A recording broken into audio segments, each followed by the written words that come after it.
So what does that new security order look like at this stage?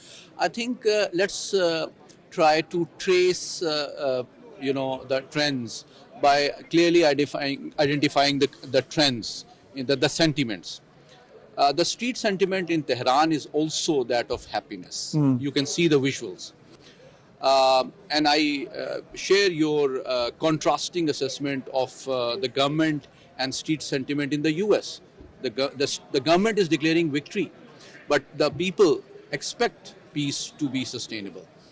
There is a sigh of relief in the Arab sentiment.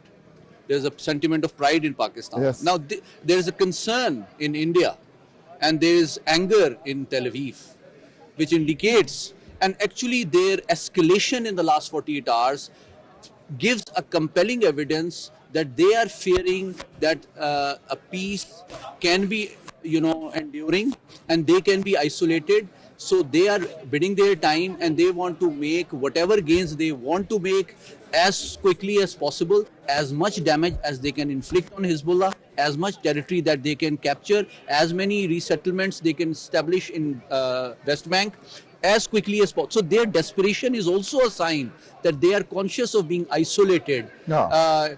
And the rest of the world, which 4 days ago was holding its breath and expecting the Arabs to join the war against Iran, are now unanimous in condemning Tel Aviv. Yeah, yeah. So they are actually geopolitically isolated. Now what has happened.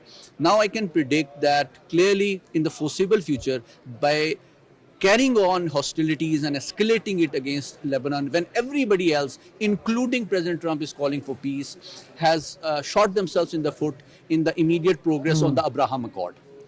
So their normalization has become very difficult, more difficult within the Arab world. That project is shelved for now. For the time being. Yeah. Secondly, is after this war, despite taking a huge hit and damage, Iran has repaired the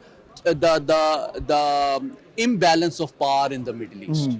Because in the last 2-3 years, it was isolated, it was becoming irrelevant. All its sympathetic parties and proxies were badly dented. Yeah. Now it has revived its status by just sitting across the table with Washington. That I am someone that US, after attacking, is willing to sit down and talk and offer concessions and show some flexibility.